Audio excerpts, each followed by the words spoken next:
Bonjour et bienvenue aux infos TCBH de la semaine du 14 février 2024. Voici les sujets de la semaine. Une visite à la boucherie Centre-Ville, un tête-à-tête avec la directrice de l'école secondaire de Trois-Pistoles, le carnaval Opti-Neige fête ses 30 ans à Notre-Dame-des-Neiges, un concept fort intéressant, les menus travaux cognent à votre porte, on rend visite au Capab, économiser avec le programme Éconologie, et le résumé du match de notre club de hockey Fondation BA de Trois-Pistoles. Qui n'est jamais allé faire un tour à la prestigieuse boucherie Centre-Ville? Madame Renée Leblanc-Poulain, la copropriétaire, nous a reçus chez elle. Un incontournable ici à Trois-Pistoles, il s'agit de la boucherie Centre-Ville. Je suis en compagnie de Renée Leblanc-Poulain. Bonjour, ça va bien? Oui, super. On est content de te rencontrer aujourd'hui parce que ça va faire 9 ans cette année que vous avez acquis la boucherie Centre-Ville. Je pense que depuis le temps, vous avez amélioré vos produits. Qu'est-ce que vous avez rajouté depuis le temps? La gamme de produits s'est élargie énormément. On a passé de faire une dizaine de saucisses à au-dessus de 400 produits maison là, sur la gamme au complet. Là. Si on compte les cinquantaines de recettes de saucisses en passant par toutes les marinades, mais aussi le jambon, le pepperoni, le simili-poulet, le boudin. La liste est longue là, en plus des mets préparés puis des recettes de sauce à spaghetti. Alors la gamme est vraiment complète. On est parti d'une base qui était déjà très belle, puis on a rajouté plein de choses. Puis aussi, tu marches aussi en collaboration avec les artisans de la région. Ah ben oui, notre objectif dès le départ, c'était de rentrer du bœuf local. L'agneau local, le porc local. Pour moi, ça, je pense que c'est le nœud du commerce. Là. Si on est ici aujourd'hui, c'était vraiment dans le but de mettre ça de l'avant. Puis c'est une réussite. On est passé de 6 bœufs la deuxième année à 100 cette année. Fait que je pense qu'on peut dire mission accomplie, là. Ne serait-ce que dans le bovin, là, puis une centaine d'agneaux aussi. Là. Quand on parle de local, on parle de la région du Bas-Saint-Laurent-Gaspésie ou... Ah oui, là, on peut toujours étirer le local. Là, c'est un grand territoire, mais je pense qu'il faut se permettre d'aller fouiller à droite et à gauche. Dans le bovin, j'achète dans les Basques directement, mais j'achète aussi dans le coin de Rivière-du-Loup, puis j'achète en Gaspésie quand il m'en manque. Parce que là, nous, on est rentrés ici à la boucherie, puis c'est sûr qu'on va repartir avec quelque chose. Ça sent trop bon. Puis nice que ta vitrine à l'extérieur, elle est très belle, avec tes morceaux de viande. Qu'est-ce que c'est, cette viande-là? C'est pas juste de la décoration, là. Mais dans le fond, on fait deux produits là, dans les vitrines en avant, soit la salle de charcuterie. Fait que ce sont des pièces qui sont salées crues, puis mis en séchage pour 3 à 12 mois, selon si on parle de la copa ou du jambon cru.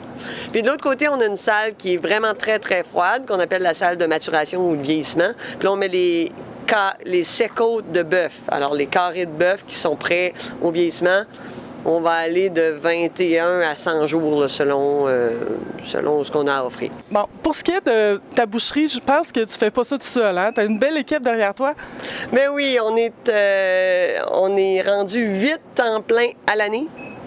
Puis, autour de ça, là, sur le payroll, il gravite une autre dizaine de personnes. Là. Fait que c'est entre 16 et 20 employés là, qui tournent autour. Dans le temps des fêtes, vous êtes occupés, là, hein? Ça fourmille ici, là. Oui, le temps des fêtes, mais l'été aussi. Puis on a la chance d'avoir des jeunes qui sont là puis qui restent. Fait qu'on a toute la gang qui sont à l'université, au cégep, qui sont de retour chaque été. On est vraiment chanceux. Puis, bon, je voulais te parler aussi de ta récente affiliation avec le groupe Adèle. Qu'est-ce que c'est, le groupe Adèle? Dans le fond, le groupe Adèle, c'est ceux qui ont acquis l'abattoir de Luceville il y a à peu près 2 ans. Luceville, c'est à quel endroit? C'est juste à côté de Rimouski, là, à dizaines de minutes en arrière de Rimouski. Fait que c'est le seul abattoir de toute la région. Là, on parle à l'est de Lévis, c'est le seul abattoir. Fait que ça couvre tout le territoire de la Gaspésie. C'est un abattoir super important pour justement la mise en marché là, de tous ces éleveurs-là qui ont besoin de faire abattre quelque part. Là. Il n'y en a qu'un. Alors, eux avaient une place dans leur équipe, puis ben, j'ai acheté des parts là-dedans il y a quelques mois déjà.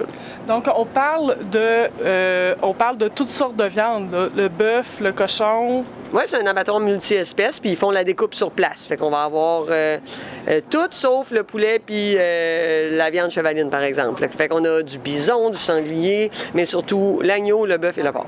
C'est quoi ton plus grand vendeur ici, à la boucherie? C'est sûr que le poulet, on s'en passerait pas.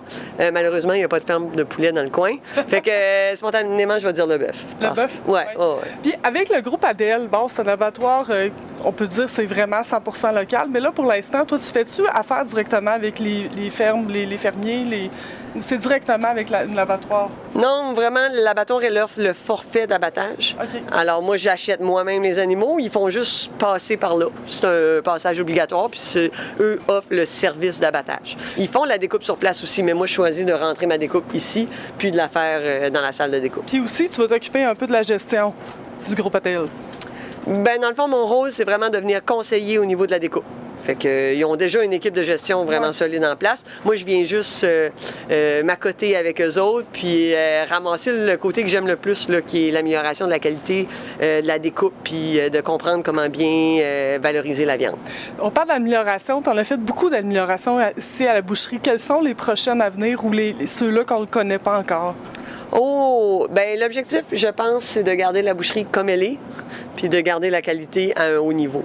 Là, le bâtiment, il est plein. D'un pied carré à l'autre, là, on est à pleine capacité. L'objectif, c'est plus d'exporter ça justement dans des projets nouveaux que d'agrandir ici, là, dans ce bâtiment-là. Des nouveaux projets, il y en aura toujours. Oui, il y en aura toujours. Tu fais aussi du jambon fumé, hein? Oui, toutes les charcuteries là, qu'on dit injectées. Alors, le jambon, on prend une fesse de porc à laquelle on ajoute une saumure, puis ensuite, elle est fumée dans nos fumoirs, réfrigérée, puis elle est ramenée ici pour être tranchée. Même chose avec le smoked meat puis le bacon. Parce qu'on peut repartir ici avec une entrée, avec des olives déjà empaquetées. On a du café, tu as aussi des terrines, tu as de la confiture, de tous tes artisans locaux avec qui tu fais affaire. Il y a définitivement moyen de sauter un arrêt à l'épicerie par semaine en passant par ici. Bien, je te remercie, René. C'est très intéressant. Puis, go à Boucherie Centre-Ville cette semaine. C'était Véronique de TCBH. L'école secondaire de Trois-Pistoles a à la barre Mme Julie Martin. La directrice de l'école nous dévoile les multiples projets de son école. Je suis ici en compagnie de Mme Julie Martin. Bonjour, ça va bien? Vous êtes la directrice de l'école secondaire de Trois-Pistoles? Tout à fait. Je suis dans ma 2e année à la direction de l'école. Ça fait combien de temps que vous êtes dans l'enseignement, Mme Martin? J'entreprends cette année ma 21e année. Dans mon parcours en éducation, en fait, j'ai été enseignante au secondaire. Ma formation est en histoire-géographie. J'ai un bac en enseignement de l'histoire et de la géographie. J'ai enseigné de nombreuses matières comme plusieurs nouveaux enseignants en début de carrière. Puis ensuite de ça, j'ai fait un passage de 6 ans comme conseillère pédagogique au Centre de services scolaires du Fleuve et des Lacs. Puis c'est ça, après 1 an à la direction adjointe, j'ai fait différents secteur du transcontinental, j'ai fait secteur des Gligales, puis Trois-Pistoles. Puis, l'année scolaire a quand même bien débuté. Malheureusement, il y a eu la grève des enseignants qui a duré un laps de temps assez grand. Il y a un programme d'aide aux élèves qui a été mis en place. Tout à fait. Au retour des fêtes, on a eu ce mandat-là du ministère de l'Éducation de mettre en place un plan de rattrapage scolaire. Je vous explique brièvement comment on a procédé. C'est qu'on a été sonder l'intérêt du personnel, peu importe le corps d'emploi, mais le personnel qui travaille directement auprès des élèves, pour voir qui est volontaire pour offrir du soutien, pour faire un rattrapage. Nous, on est chanceux, c'est 8 jours, si je ne me trompe pas, de grève qu'on a eu comparativement aux enseignants de la FAE, entre autres, que là, on parle de plusieurs semaines, là. Donc, le rattrapage est peut-être moins important à faire, mais en même temps, je le vois comme une belle occasion d'offrir un soutien supplémentaire à nos élèves, puisqu'il y a un financement qui vient avec ça. Fait qu'on a quand même plusieurs membres du personnel qui ont répondu présent à cette demande-là du ministère. Puis ensuite de ça, on a fait du démarchage un peu avec les parents pour voir qui acceptait des mesures auprès d'élèves qu'on avait ciblés quand même au préalable, soit parce qu'ils étaient en échec dans certaines matières ou à risque, c'est-à-dire 70% et moins dans les matières de base ou matières à sanction. Donc, le démarrage, je vous dirais, on a démarré jeudi dernier, jeudi le 1er février. Puis là, cette semaine, on lance vraiment le gros des mesures de soutien qui est dans notre plan. Fait qu'on a la chance d'avoir des services dans les 3 matières de base, français, maths, anglais, à tous les niveaux pour notre école, puis en sciences de 4e secondaire. On est rendu au mois de février, on est rendu à la mi-année maintenant. On a eu une entrevue dernièrement avec Madame Marc-Josée Dubé, Oui. qui est une policière intervenante en milieu scolaire. Comment vous vivez cette belle collaboration-là avec elle? Bien, moi, je trouve que c'est une grande chance d'avoir une policière intervenante en milieu scolaire dans mon école secondaire. Je le vivais aussi dans mes autres secteurs. J'étais dans le secteur du Témis à ce moment-là. Mais c'est ça, c'est vraiment une grande chance. Puis là, je le vis maintenant au secondaire. Puis je considère que c'est indispensable au bon fonctionnement d'une école secondaire. Puis le rôle de Marie-Josée, en fait, c'en est un de prévention. Mais c'en est un aussi par la force des choses d'intervention, parce qu'on gère certaines situations dans nos écoles secondaires qui demandent d'avoir une bonne collaboration avec les policiers. Je vous dirais, Marie-Josée est très impliquée. En plus, elle connaît tout le monde. Hein? Elle vient de la communauté, fait que c'est une personne qui est déjà connue par les élèves, par les parents. Elle s'implique dans différentes choses ici au niveau de l'école, entre autres dans notre soirée porte ouverte, où elle est présente, parce que pour nous, c'est une partenaire très importante, au même titre que d'autres partenaires qu'on a au niveau de la santé, c'est-à-dire travailleuse sociale, infirmière scolaire. Fait qu'elle fait vraiment partie de notre équipe ici à l'école. Ensuite de ça, elle anime des ateliers en classe. Entre autres, là, au niveau de notre programme d'éducation à la sexualité, elle anime un atelier qui s'appelle Mission technologique. Fait qu'elle sera en classe pour parler de tout ce qui concerne les réseaux sociaux et ses dangers, j'ai envie de dire. Ensuite de ça, elle est présente à l'école, elle vient faire son tour quand même une fois de temps en temps, elle jase avec les élèves. Ça y arrive de rencontrer des élèves dans le cadre de son travail, ça c'est sûr, des élèves qui veulent porter plainte ou il est arrivé des petites situations dans la communauté qu'elle a été interpellée, fait que ça lui permet d'intervenir aussi à ce niveau-là. C'est sûr que moi, comme directrice, il y a des moments où j'ai pas le choix de la contacter.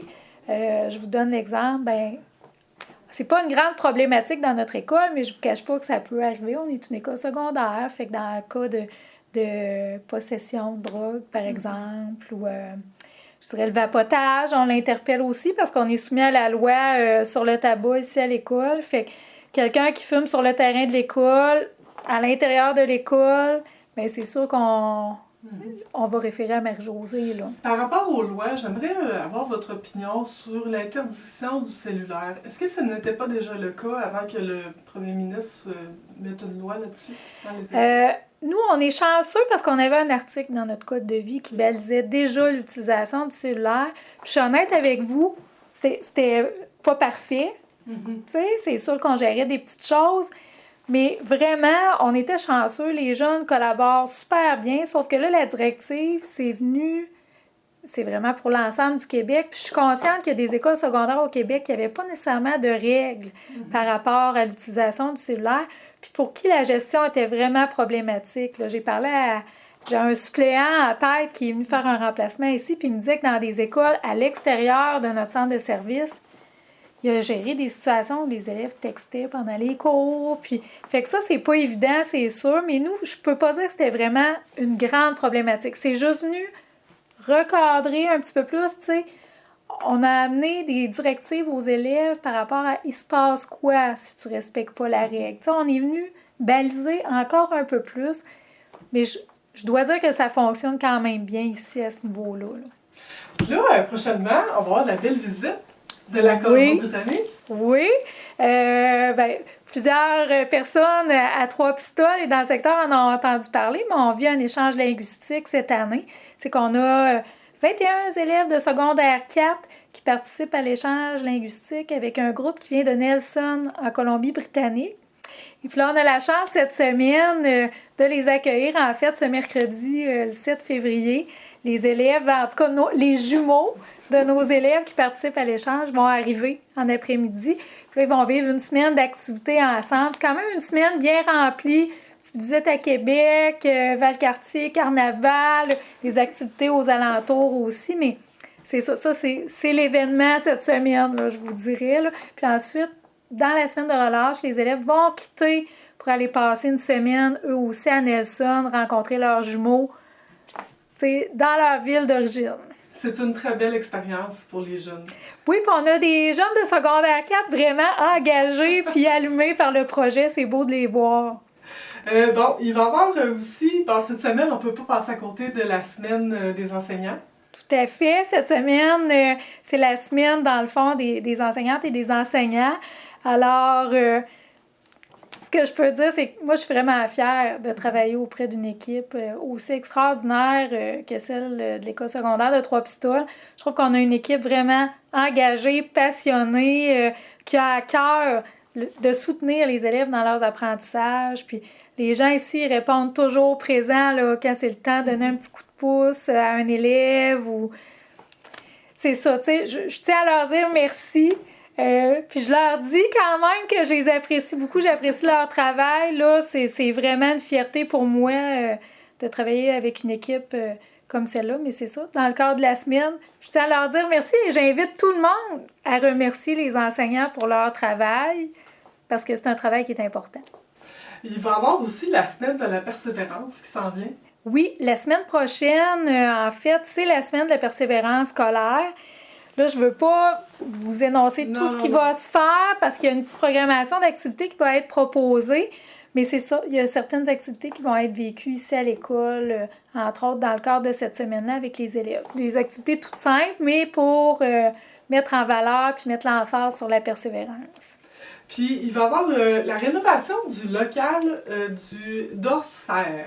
On a un beau projet ici à l'école cette année qui vient d'être mis en place depuis les fêtes, depuis le retour des fêtes. Puis, il y en a sûrement qui vont savoir de quoi je parle. C'est l'ancien local de pastoral, dans le fond, qui depuis quelques années s'appelle l'Adosphère. Adosphère, dans le sens que c'est une place pour les ados. C'est de moins en moins utilisé parce que ça a besoin d'amour un petit peu aussi. Là, c'est un local qui n'a pas été rénové depuis longtemps. On a encore du tapis. Ça manque un peu de déco, une petite touche là, de...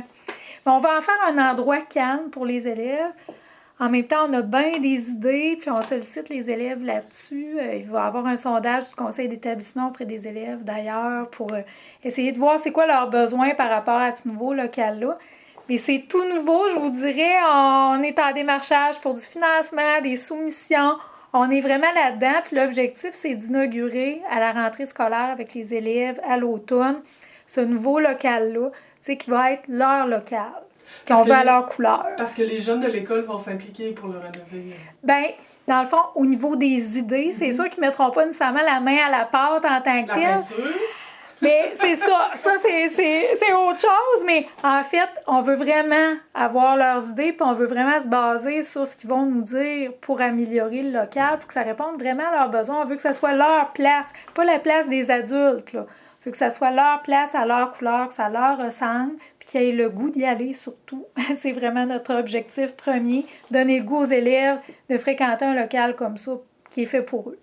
Je voulais pas passer à côté non plus de parler de l'Expo Science qui a eu lieu il y a 2 semaines environ. Oui, ça c'est un gros événement ici dans notre école à chaque année, mais quelle belle activité! C'est nos élèves, dans le fond, du 2e cycle, du secondaire, qui s'impliquent là-dedans pour nous faire découvrir un projet de recherche qui les questionne. Ça part vraiment d'une question à eux qui décident de creuser puis d'aller plus loin.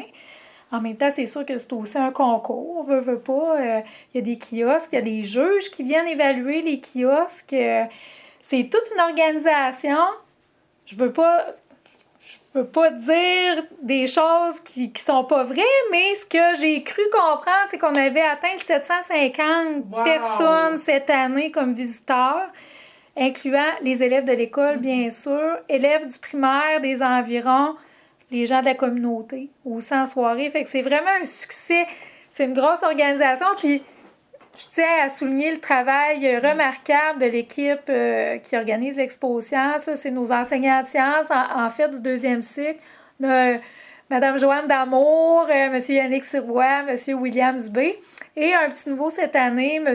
Guillaume Rioux, notre technicien à travaux pratiques, qui a donné un coup de main à l'organisation de tout ça. Fait que c'est encore un beau succès. on souhaite que ça continue parce que c'est vraiment une des belles couleurs de notre école, ça En aussi. s'entendant parler, je pense que Mme Martin, vous êtes fière de votre école. Vraiment, vraiment fière. Je peux Oui. pas le cacher. Ben oui, je vois ça. Puis il y a plusieurs volets aussi où les jeunes peuvent participer. Il y a une nouveauté cette année, je pense que c'est le volet baseball. Il y a eu un Il y a parascolaire déjà qui a eu, démarré l'année passée. On a eu, on a un volet baseball à l'hiver qui est offert, qui est plus un volet intérieur, mais nous, on a une offre de volets, vraiment, j'ai envie de vous dire une trentaine de volets, si je ne me trompe pas, qui se renouvellent 2 fois par année. On démarre avec un volet à l'automne, un volet à l'hiver. On a aussi des belles concentrations. Ici, dans l'école, on a une concentration gymnastique 2 fois semaine pour les élèves qui participent déjà, qui sont déjà inscrites au club avec les gymnos, mais qui veulent se développer encore plus, faire du compétition. Puis qu'on a ça. On a concentration ski planche. Là, on est en plein là-dedans, hein, dans la saison hivernale, avec la belle neige qu'on a eue. Là. Fait que c'est ça, ça aussi, c'est un gros succès cette année. Pas loin d'une trentaine de jeunes qui participent à la concentration ski planche au Mont-Saint-Mathieu. Wow. Puis on a concentration équestre, où on a un peu moins de 10 élèves qui partent une demi-journée par semaine faire de l'équitation dans un centre équestre à proximité. C'est génial. Je trouve que vous avez des très belles concentrations. Puis ça me donnerait le goût de m'inscrire l'année prochaine, mais malheureusement, j'ai déjà mon DES. Ah! C'est ça! Je vous remercie beaucoup, Mme Martin, de m'avoir reçu. Merci beaucoup, ça fait un plaisir. Oui. Merci. C'était Véronique de TCBH. Madame Louise Plourde nous révèle le programme d'activité du carnaval Opti-Neige. Alors, nous, cette année, c'est notre 30e anniversaire. Alors, le club Optimis va avoir lieu le carnaval le 23 et 24 février à la salle municipale de Notre-Dame-des-Neiges. Nous allons commencer le 23 février par un souper poutine de 5 à 7.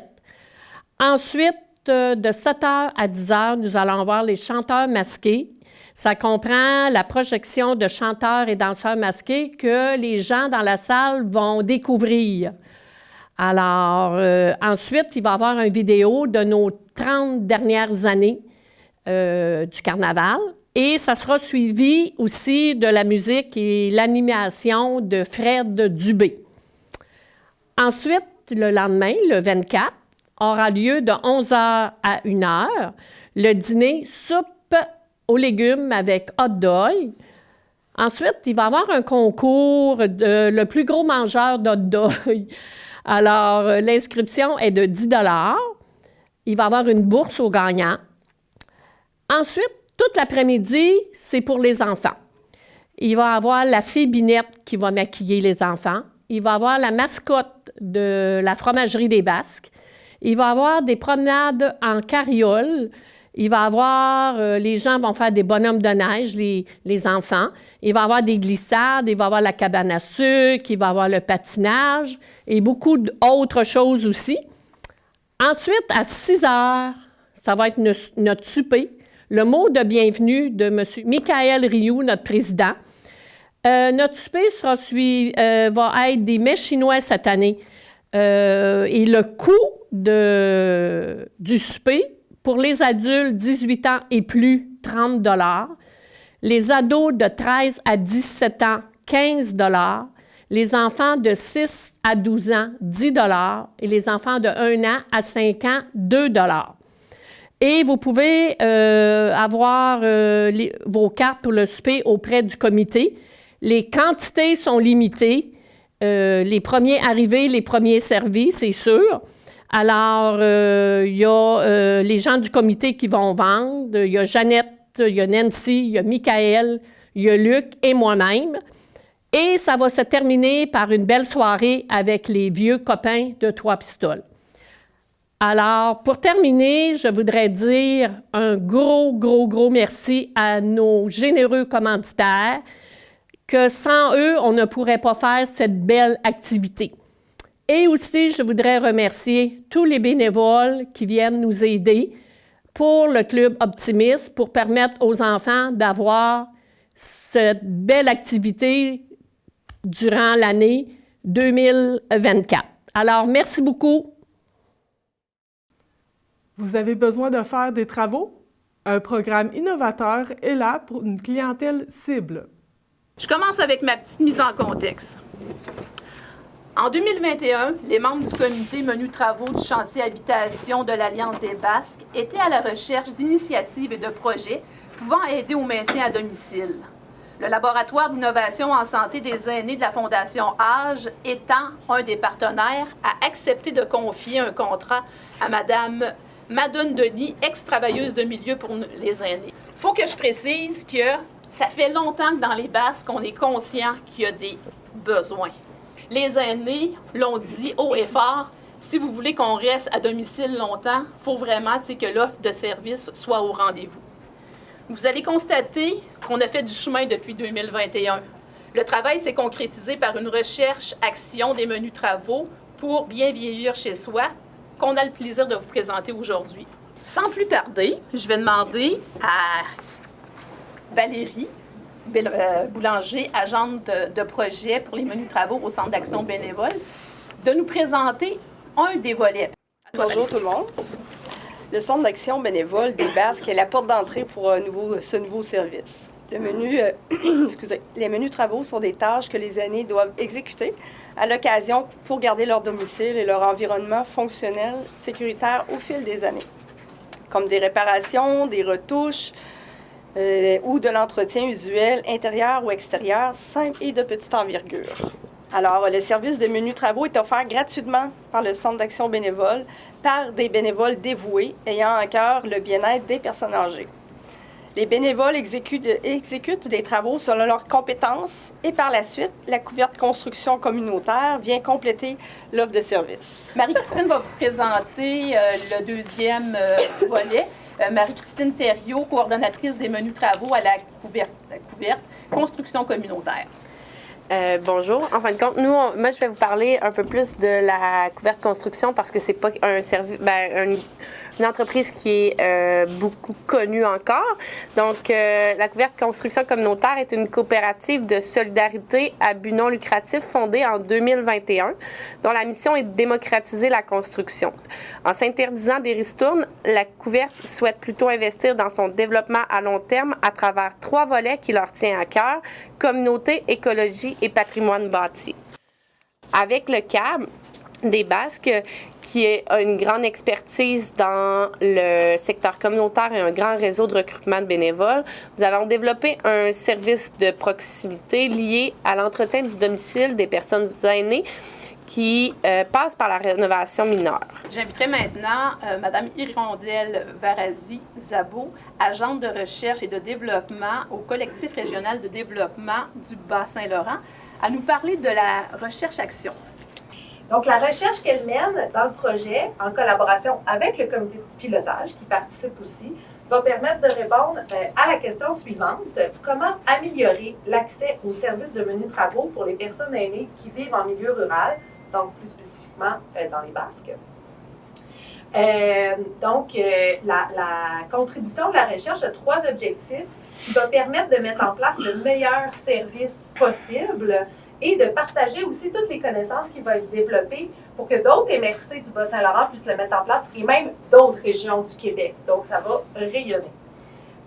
Les 3 objectifs sont, 1, de documenter les besoins en menus travaux des personnes aînées qui vivent en milieu rural, documenter des initiatives inspirantes de menus travaux qui sont déployées à travers le Québec pour identifier les principaux leviers et les obstacles à la remise en œuvre, et documenter puis évaluer le service une fois qu'il va être mis en place pour qu'il puisse être amélioré en cours de route.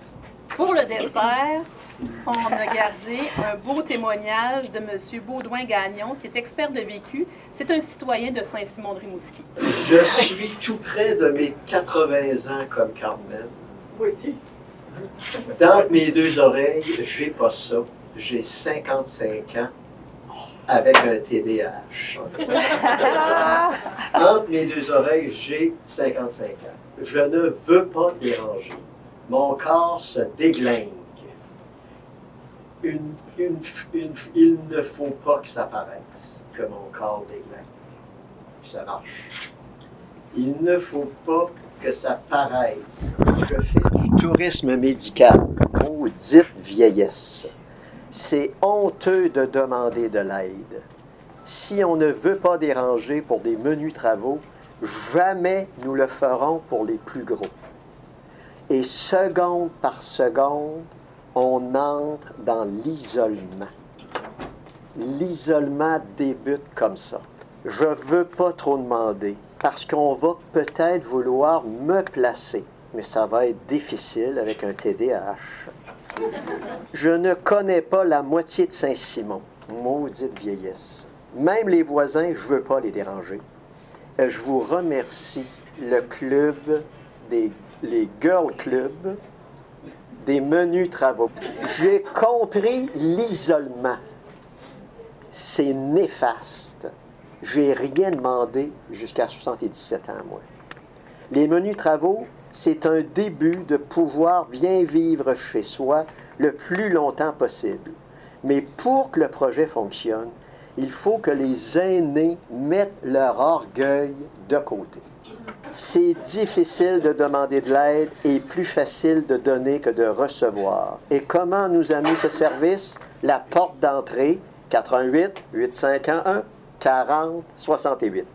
Pour terminer, même si vous étiez plus de 65 ans et ou en perte d'autonomie, que vous n'avez jamais rien demandé à personne, il y a encore de l'espérance ou de l'espoir. Madame Marie-Christine Thériault est avec moi. Vous êtes la coordonnatrice des menus travaux de La couverte construction communautaire. Je ne connais pas cet organisme. Qu'est-ce que c'est? C'est une coopérative de solidarité qui est en construction résidentielle pour l'instant. Et ça a été fondé en 2021.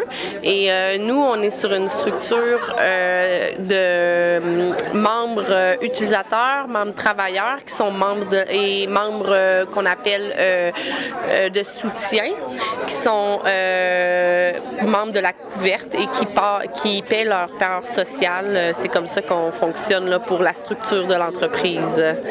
Puis la couverte s'associe aux menus travaux. Au niveau de la structure organisationnelle, où vous situez-vous dans le cadre des menus travaux?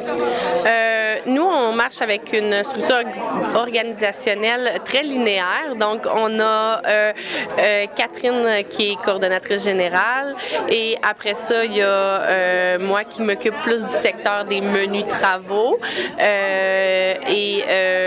C'est ça. Pour les menus travaux en tant que tels, on a le CAB qui reçoit les demandes et par la suite, eux répondent avec leurs bénévoles en place et les qualifications que leurs bénévoles ont aux demandes des bénéficiaires. Par la suite, s'il y a des demandes de l'expertise dans les demandes, ils vont nous les transférer à nous parce que nous, vu qu'on a une licence d'entrepreneur général en charpenterie-menuiserie, on a les assurances et on a c'est ça, l'expertise pour faire les travaux de façon très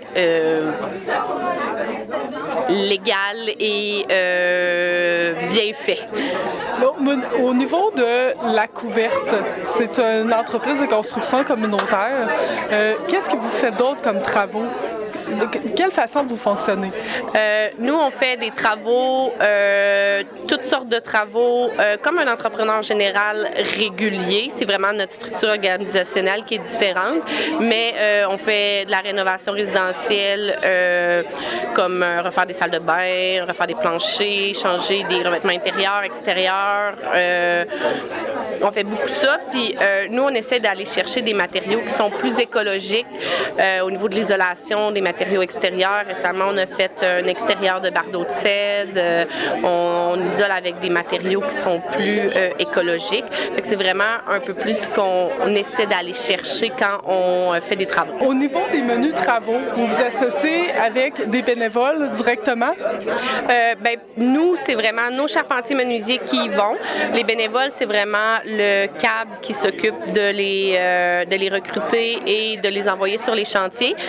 C'est par la suite que nous, nos charpentiers qui ont leur formation et qui sont reconnus vont chez les gens. OK. Mais je vous remercie beaucoup. Ah, une dernière question. Oui. J'aimerais savoir combien de menus travaux pensez-vous effectuer dans une année? Nous, on essaie de prévoir au minimum une journée par semaine de menus travaux. C'est sûr que l'hiver, on va peut-être avoir plus qu'une journée, l'été un petit peu moins, mais on essaie de ça. Puis dans la journée, dépendant de la lourdeur des travaux, on y va entre 1 à 3 personnes parce que nos menus travaux doivent être de moins d'une journée. Bien, félicitations pour votre implication. Je pense que c'est un gros plus que la région a de s'impliquer avec vous. Bien, merci beaucoup.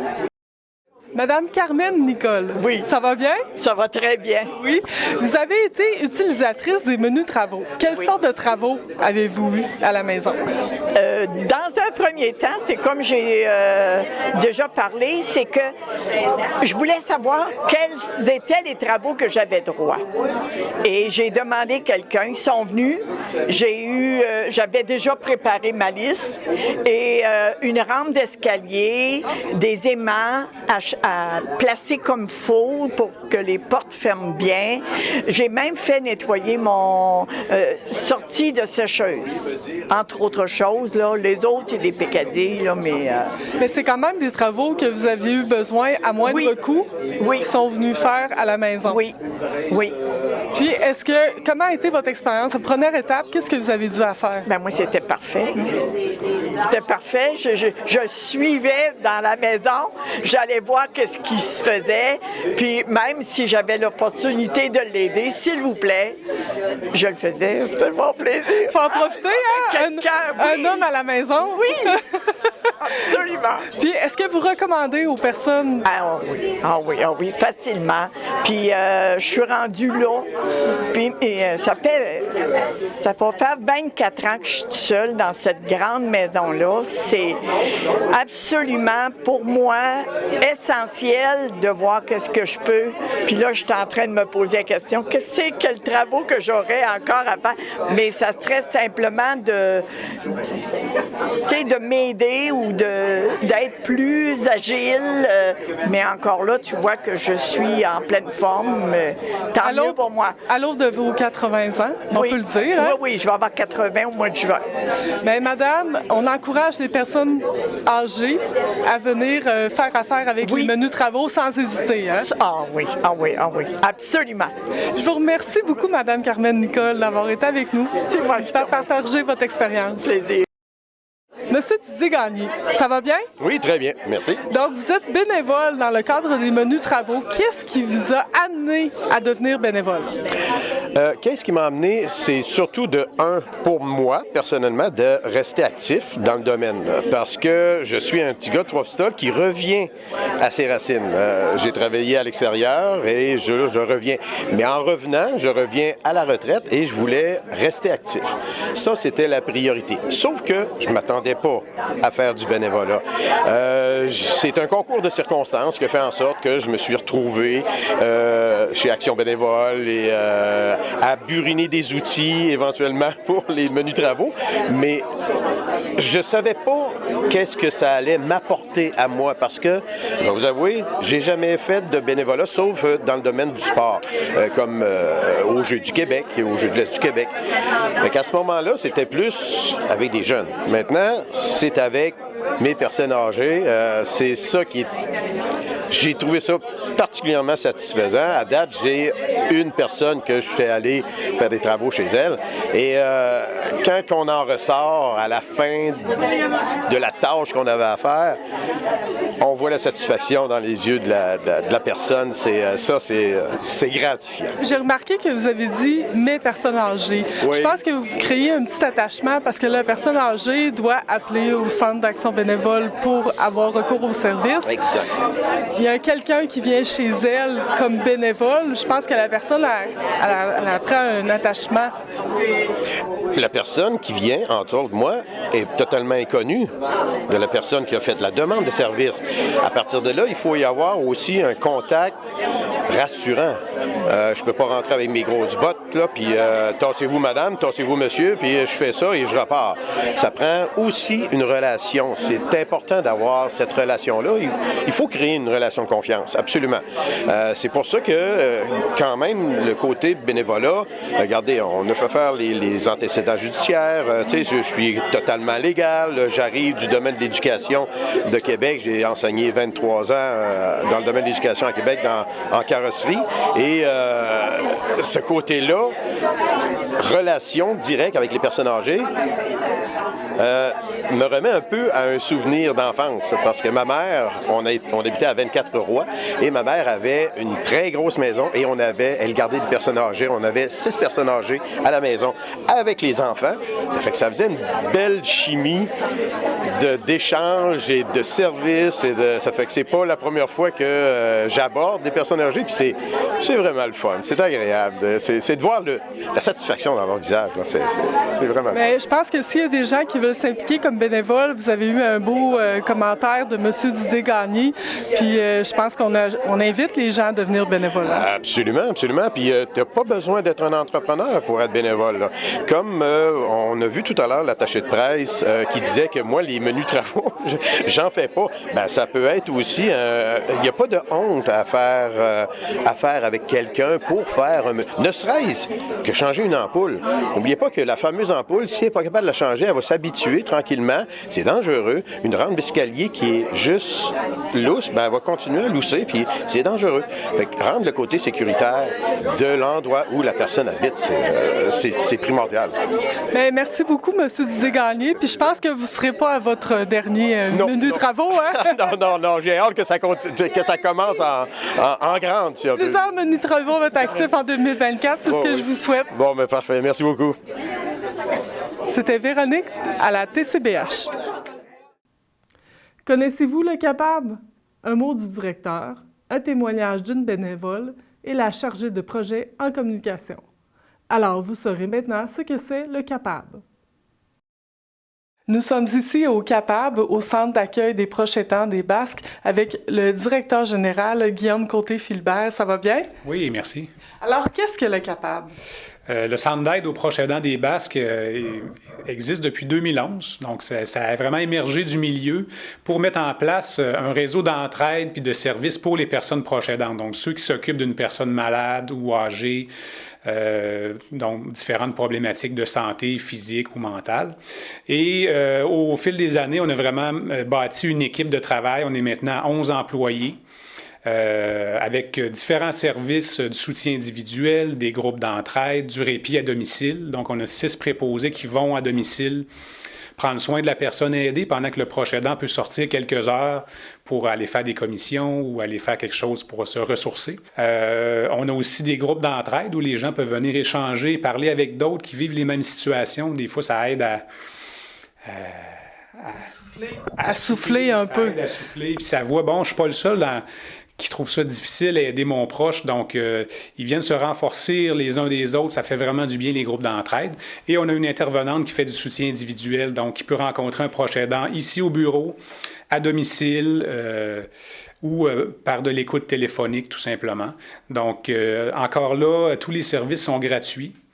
Et on a ouvert un centre de jour aussi au printemps dernier. Donc, on a maintenant la capacité d'accueillir 10 personnes à Trois-Pistoles, 12 personnes à Saint-Jean-de-Dieu. On accueille la personne aidée pour des activités de stimulation. Et pendant ce temps-là, la personne aidante a une journée de répit, en fait, de 10 heures jusqu'à 15 heures, avec un bon repas chaud qui est servi sur l'heure du dîner. Comment ça fonctionne? Moi, je deviens proche aidante. J'ai besoin de faire appel à vos services. Comment ça fonctionne? Parfois, les gens nous sont référés par le CLSC, donc les intervenantes sociales réfèrent la personne vers nous. Sinon, les gens qui voient nos publicités, qui écoutent cette émission à la radio, à la télévision communautaire, peuvent nous appeler directement. Le numéro de téléphone est très facile à retenir, même c'est 851-4040. Donc, les gens nous appellent, nous expliquent un peu leur situation et nous, rapidement, on est capable de prendre rendez-vous avec eux. Quelles sont vos commodités au centre de jour? Le centre de jour, c'est important de dire qu'à Trois-Pistoles, ça se passe au domaine des Trois-Pistoles, la résidence là, pour personnes autonomes, le domaine. C'est le lundi et le vendredi. Et à Saint-Jean-de-Dieu, ça se passe dans la salle du Club des 50 ans et plus. On ne peut pas faire des miracles. Ça demeure difficile de prendre soin de quelqu'un qui a des problèmes de santé, mais si la personne, si elle a des briques sur les épaules, c'est ça un peu le poids. Bien là, nous, on peut enlever 1 ou 2 briques. Fait que ça vient alléger le quotidien un peu, même si on ne peut pas faire des miracles. On a produit des jeux de cartes, donc des jeux de cartes là, classiques, mais aux couleurs du Capable, avec nos coordonnées, avec notre logo. Donc, on les vend au coût de 10 $. C'est un moyen d'autofinancement pour nous. Fait qu'on encourage tout le monde à venir ici au Beaulieu commun, à Trois-Pistoles. On peut être membre pour 10 $ à chaque année. Et là, on reçoit toute l'information par courriel ou par la poste. On est invité aux assemblées générales du Capable, donc pour stimuler la vie associative. On a toujours besoin de gens qui s'impliquent. Et c'est ça, c'est des gens qui se donnent parce qu'ils croient que la mission est vraiment importante. C'est un enjeu social important dans notre contexte démographique qui est vieillissant. Merci beaucoup, Guillaume. Merci, ça m'a fait plaisir. Les bénévoles, c'est important. Et ici, au Capable, Mme Juliette Rioux donne beaucoup de son temps. Mme Rioux, vous êtes ici depuis le début au Capable? Oui, en effet, je faisais partie de l'équipe de départ. On a parti ça avec des gens du milieu, l'organisatrice communautaire, tout ça. Fait que, oui, je suis là, puis je vais être encore un bout de temps si on veut encore de moi, là. Bon, oui. Le Capable a une mission noble, c'est d'aider les personnes qui aident d'autres personnes. C'est de la bienveillance auprès des gens du milieu. Fait que moi, je trouve ça très, très important. Une autre chose aussi, c'est leur philosophie, comment ils fonctionnent. Ils travaillent beaucoup sur la prévention. Puis ça, je trouve ça intéressant. Dans le temps que le Capable a commencé, j'étais justement proche aidante, mais ma mère est décédée en 2012. Ça fait un grand bout de temps, je suis pas proche aidante, mais on sait que la proche aidance, ça touche tout le monde. Un jour ou l'autre, on est proche aidant, ou une autre journée ou un autre moment de notre vie, on va avoir besoin d'un proche aidant. Je vous remercie beaucoup, Mme Rioux. Ça me fait plaisir. Très gentil d'avoir repris la parole puis continuer votre bénévolat. Puis si jamais il y a des gens qui veulent faire comme Mme Rioux, bien, vous êtes les bienvenus ici au Capable faire du bénévolat. Ça fait du bien dans une vie de s'impliquer puis de se sentir aussi apprécié puis utile. Oui, oui, oui. Merci beaucoup. Parfait, merci. Maintenant, en compagnie de Mme Jeanne Lapalme, chargée de projet en communication au Capable. Bonjour, ça va bien? Ça va très bien, oui. Et toi? Oui. Donc, on est ici maintenant pour présenter les objets promotionnels. Oui, on dirait que je pourrais dire que dans la dernière année, on a essayé de produire des nouveaux objets promotionnels. J'ai eu le poste de chargé de projet en communication ici pour le Capable, qui ça a été rendu possible par Fonds de relance. Et puis, suite à notre plan de communication, en tout cas pour les gens qui ne connaissent pas ça, on va dire, on voulait de la visibilité, on voulait faire parler du Capable, et puis on a aussi produit des objets pour nos proches aidants. Alors, à commencer par le jeu de cartes. Mm-hmm. Donc, on a produit un jeu de cartes avec nos informations pour le Capable. C'est disponible ici. C'est un moyen d'autofinancement. Ceci est... c'était déjà là, mais le recueil de poésie Aimer aider. Donc, c'est 2 sources de financement qui sont disponibles ici au bureau si les gens sont intéressés à nous encourager et pour qu'on puisse amasser des fonds pour le Capable. C'est un recueil de poésie oui. sur... C'est un recueil de poésie de proches aidants qui a été fait dans les années passées, mais qui est toujours disponible. Donc, ce qui est bien, c'est que c'est des personnes... Ça a été bâti avec de la poésie de personnes proches aidantes. Ah, ça, c'est intéressant. Donc, on peut lire ce que les gens pouvaient penser de la proche aidance à travers le recueil de poésie. Bon, par la suite, on a le dépliant du capable qui explique la mission, les services offerts. Donc, nous, régulièrement, on apporte un peu partout dans les différents organismes et services ici dans la région. C'est justement un carton qui décrit nos services et la possibilité de voir c'est quoi notre mission, les services offerts. Et puis, vous êtes en mesure de communiquer avec nous si vous avez des besoins. Quand on parle de proche aidance, souvent les gens ne se reconnaissent pas, mais ça peut être tout simplement d'aider un parent, par exemple, à aller chez le médecin, puis de l'amener à son rendez-vous. Donc, c'est un exemple de proche aidance. Par la suite, on a la grande pochette. Oui, donc on va dire nos bénéficiaires, notre clientèle, les proches aidants qui vont venir nous rencontrer, vont recevoir la pochette avec justement tout ce qui concerne l'information possible pour chacune des personnes. Donc, ça va être remis aux personnes proches aidantes qui vont venir consulter notre intervenante qui est France Dorion. Bien, c'est très bien. Avec un petit bloc-notes. Oui, avec le petit bloc-notes. Je vais vous en laisser un. Merci. Pour prendre des notes. Encore là, c'est dans le but de distribuer de l'information par rapport à notre organisme et puis de pouvoir communiquer facilement avec nous. Bien, merci beaucoup. Puis pourquoi pas une petite partie de carte? Ah, on pourrait s'envoyer ça. Une petite partie de carte, 10 $, je vous le dis. C'est pas cher pour aider le centre d'accueil des proches aidants des Basques. Obtenez un service simple et gratuit en adhérant au programme Éconologie. M. Gaétan Bérard, agent de promotion, nous explique le tout. Bonjour, mon nom est Gaétan Bérard, je suis agent de promotion pour le programme Éconologie.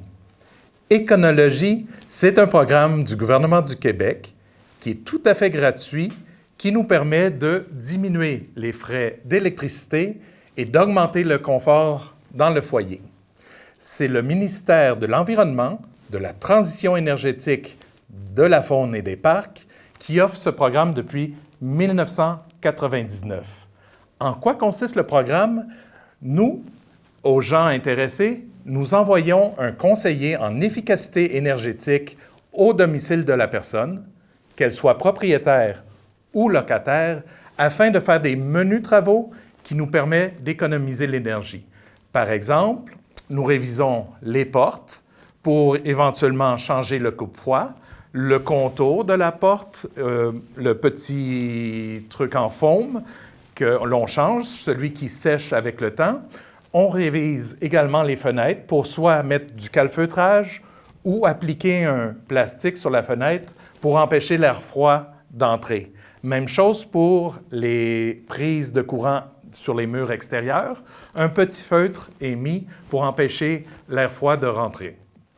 En plus, le conseiller Éconologie vous donne un beau petit kit cadeau dans lequel il y a des ampoules d'ailes pour remplacer des anciennes ampoules incandescentes, également 2 veilleuses qui s'allument, qui s'éteignent seules la nuit pour remplacer des lampes qu'on laisserait allumées pour aller vaguer, un thermomètre, un hygromètre.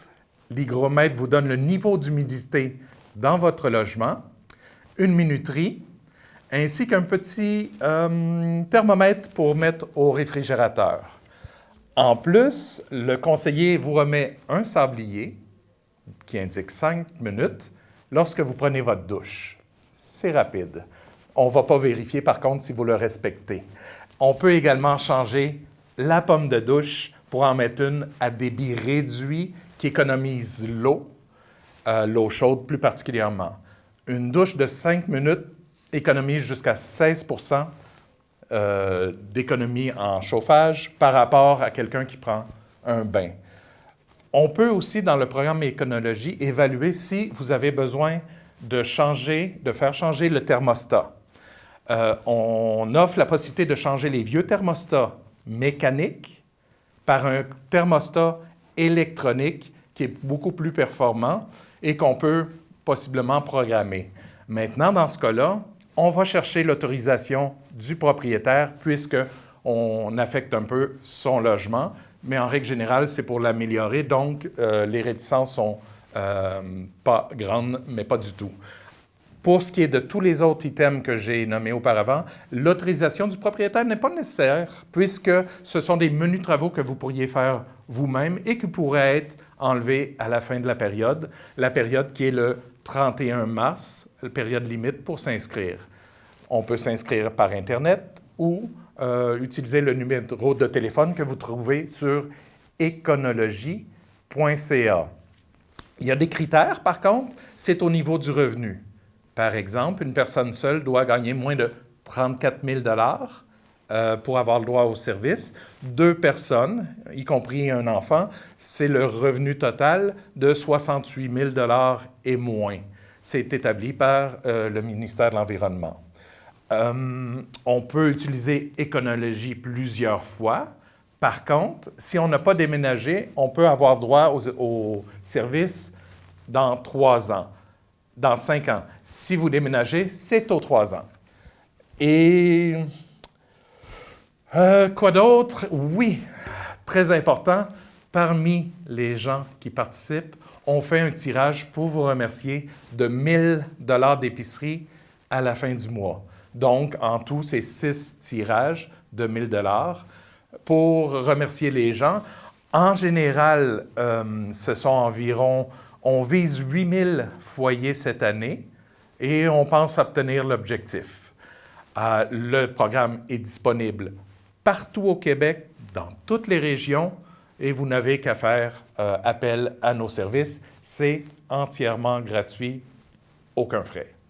Je vous remercie. Notre club de hockey senior Fondation BA de Trois-Pistoles est en série éliminatoire contre le Bois BSL de Montgély. Voici les résultats. Vendredi dernier, ils ont remporté avec brio par la marque de 7-3. Le lendemain, l'équipe s'est inclinée par la marque de 8-2. La série est maintenant égale 1-1. Le prochain match sera présenté à Trois-Pistoles vendredi le 16 février à 21h. Venez encourager votre équipe. Voici les annonces de la semaine. Fête hivernale au camping municipal de Trois-Pistoles le 18 février de 10h à 15h. Au programme Initiation au Fatback, sculpture sur neige par équipe, création d'un château de neige géant, glissade, jeux géants et soccer sur neige. Il y aura une projection du film Le temps d'un été à l'église La Riveraine à Notre-Dame-des-Neiges à 19h vendredi le 16 février. L'activité du 21 février au Café Causerie du Centre culturel sera une présentation d'une intervenante spécialisée sur le thème « Comment gérer sa forme en hiver ».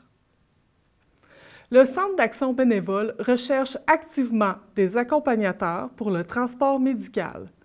Contactez-le Centre d'action bénévole pour faire une bonne action. Le Rendez-vous Canab vous propose un atelier sur le droit du travail lundi le 19 février de 13h à 15h au 50 rue Notre-Dame-Ouest à Trois-Pistoles. Une mention spéciale à 2 jeunes joueurs de la région qui nous représenteront aux Jeux du Québec à Sherbrooke. Au hockey, il s'agit de Clovis Dubé de l'Île-Verte et de Miko Boucher-Plouffe de Saint-Mathieu-de-Riou. Une équipe de baseball de la Ligue majeure du Québec, les Cactus de Victoriaville, ont repêché Xavier McNicol-Belzile, un joueur d'Haricourt de Trois-Pistoles. On lui souhaite la meilleure des chances pour la suite. N'oubliez pas de mettre à votre agenda une nouvelle émission au rythme des saisons, et ce, à tous les lundis 19h, les mercredis à 10h, les vendredis à 14h, les samedis à 19h et les dimanches à 13h. C'était Véronique qui vous dit à la semaine prochaine et bonne Saint-Valentin!